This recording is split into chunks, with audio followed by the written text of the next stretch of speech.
Hello, welcome to One Daniel channel.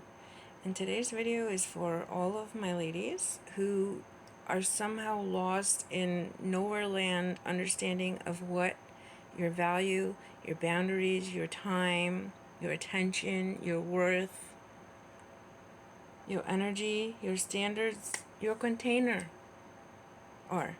What are these things? And what are these things in relation to our feminine creation at its highest? So these are all the same resource. They're all one currency within, and they serve one purpose. Our feminine creation purpose that we as women create with. So we get men who, or even women on the street sometimes soliciting the, "Excuse me, ma'am, can I get a moment of your time?" What is this? Time? Okay. No. To me, my time is valuable. If they can send me an email or something, being ruthless, and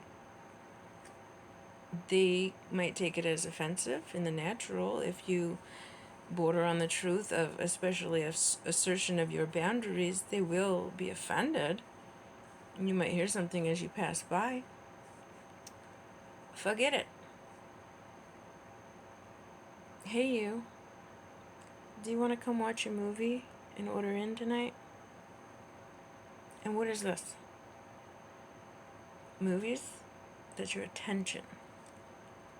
Wanna? That's your standards. What do you want?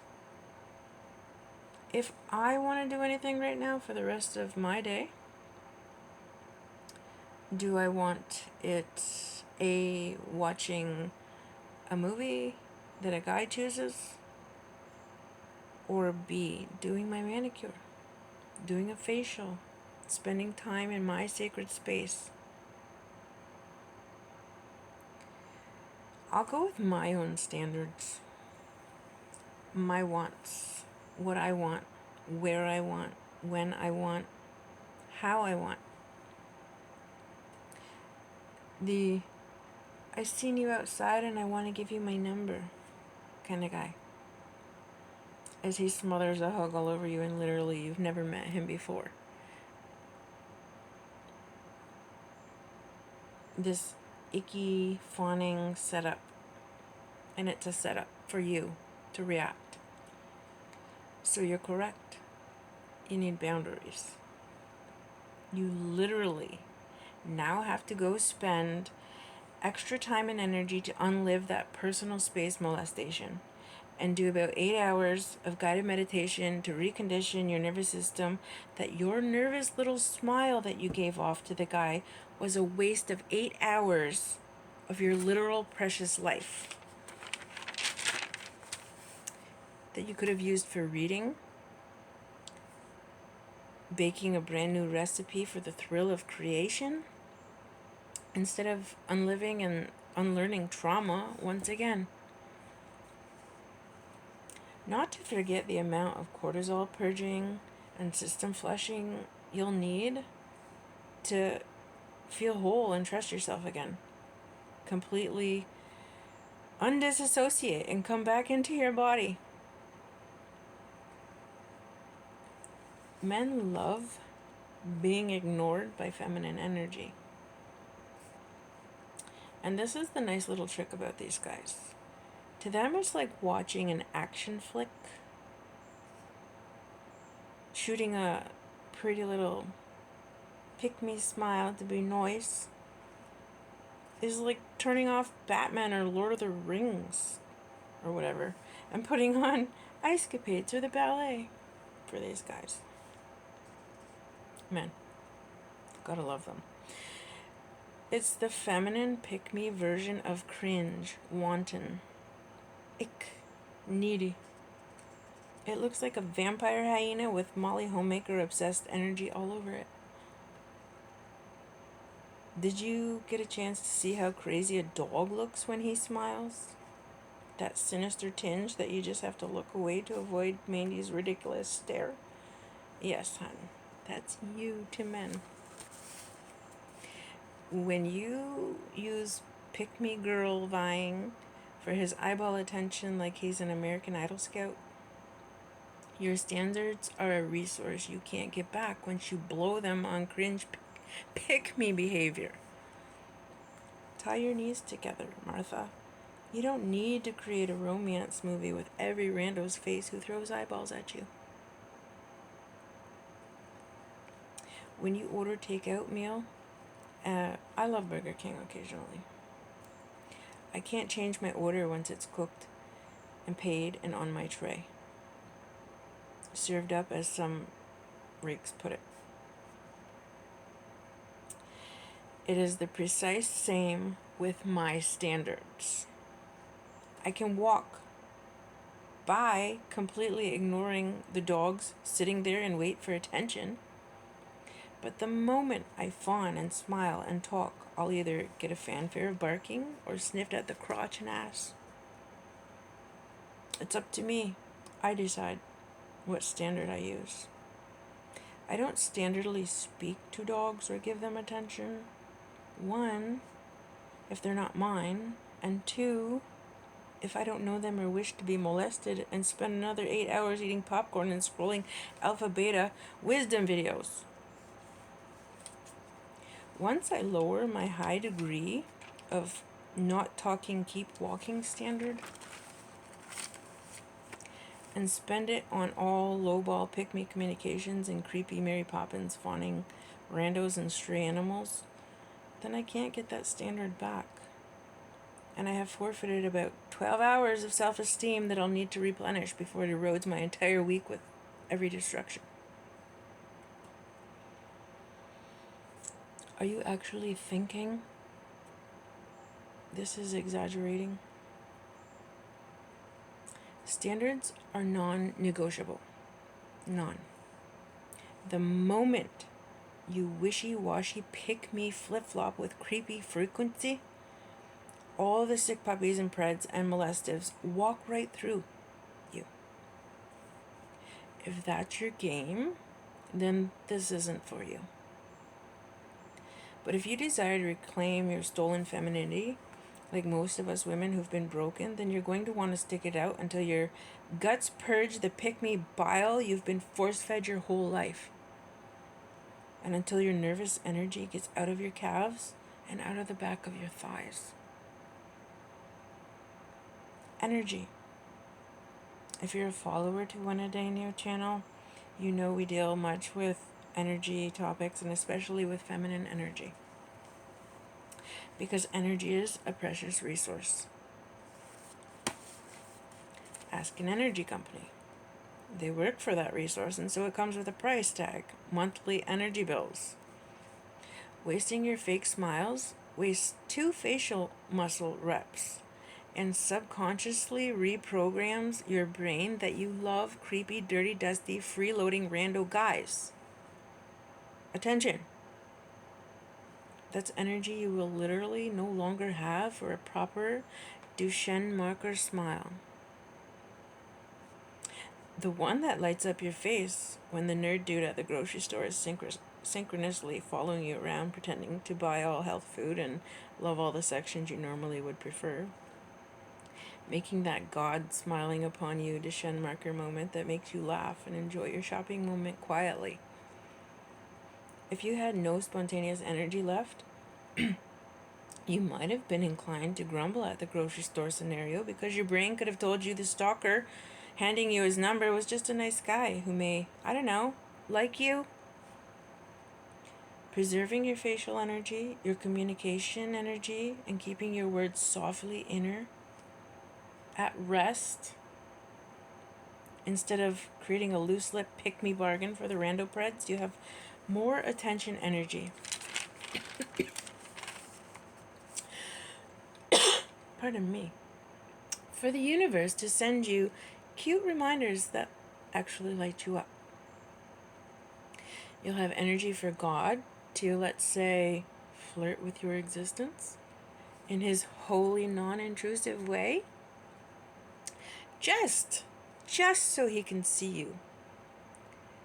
Your love light light up and shine just as he created for his own pleasure to see.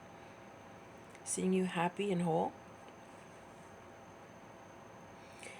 If I want to light up, it costs operas, high fashion settings, or activities, therapeutic nature or spa escapes, a womb enriched homemade meal with candlelight and ambient jazz. My energy and light are not free. I do not light up for randos and encourage the universe to give me a creeper attraction like a scary amusement roller coaster park. My energy is cultivated, preserved, paid highly for, or I prefer to go elsewhere to nourish it.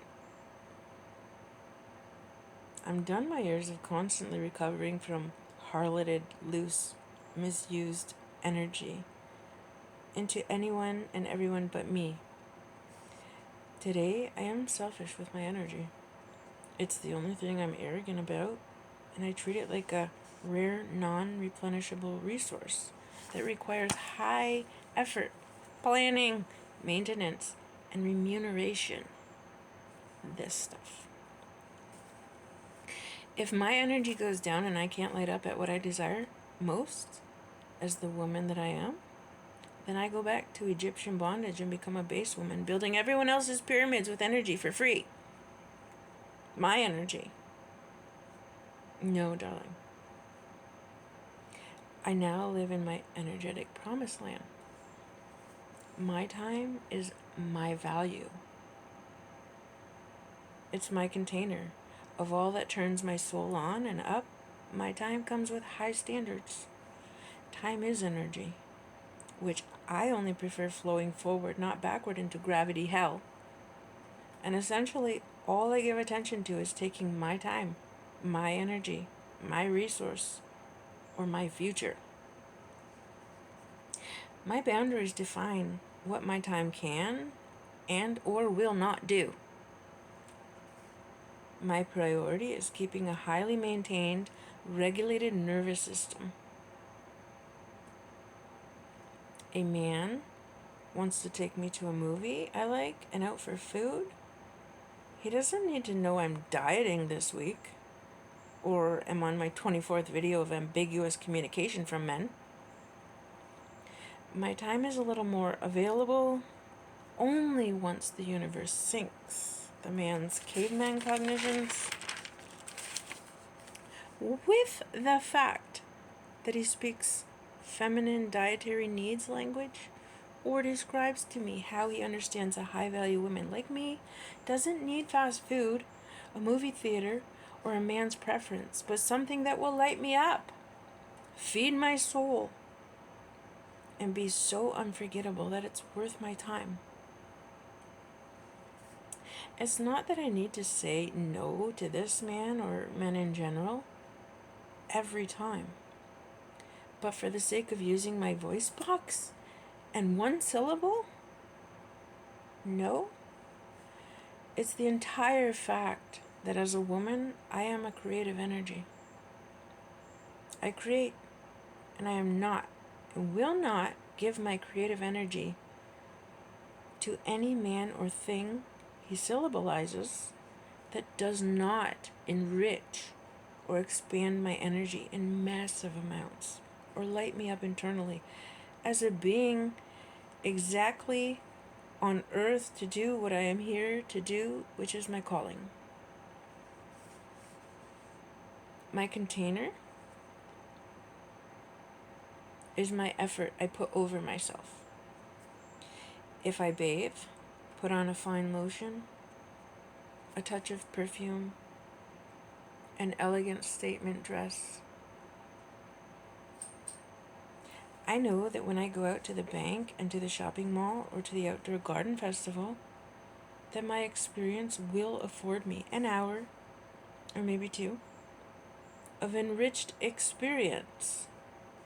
After that, my container may feel out of place, have served its purpose, or needs to come off and into a more relaxed mode. If I read a novel this week, drink an apple cider tea every evening, put on eye masks before going out into my day, I know that in a week from now, my container will be regulated enough to feel valuable. And that value, that's my energy. It's the time I put into my glow, into my light, so that when I attract the right aligning moments, I can light up. Make that meaningful connection. Create a memory I'll cherish for miles or weeks or months. If I don't add to my container high value, enriching energy or time that I desire, more than anything to invest into me, then I won't have boundaries and standards to uphold, and I then become base. My value is only as good as my container. My container is decided by how I choose to spend my energy and time. My boundaries and standards only protect my container if I have the brains to protect my time, energy, and attention. And lastly, if I give pick-me attention and fawning over everyone and everything, I have no container, no boundaries, no value, no standards. The moment preds and randos see that my energy basically, like that, kiss it goodbye. If I wanted to go for a jog tomorrow morning, but decide to smile and acknowledge every Tom, Dick, and Susan at the conference or the waterfront, then forget about it. My subconscious will automatically register every microaggression and avoidance on these people's faces and what they said or did, and I'll have unresolvable dreams all night, which will make my inner critic not be able to sleep or get energy for tomorrow's jog. If I'm leaving class and I walk 7 street blocks home, but the literal only next thing I want more than anything is that jog, then beeline it, baby. No window shopping, no distractions, no sidetracking. Head down, no eye contact, minding and moseying on your own business. But get home and prepare for the night routine as minimal as can be. But to bed like it's the most grandest sunrise in the morning that you'll ever see tomorrow. If my soul is calling me, I don't want to miss a dewdrop. I don't want to miss a water ripple. I don't want to miss one bird's song. I'll be there. Because that's my destiny. That's my value. That's my time. That fast food, that movie date, that storm window salesman, that man with the phone number, that cat sitting on my path ahead on my way home from class, that all can wait. My value, my time, my attention cannot. And my attention is on my highest goals.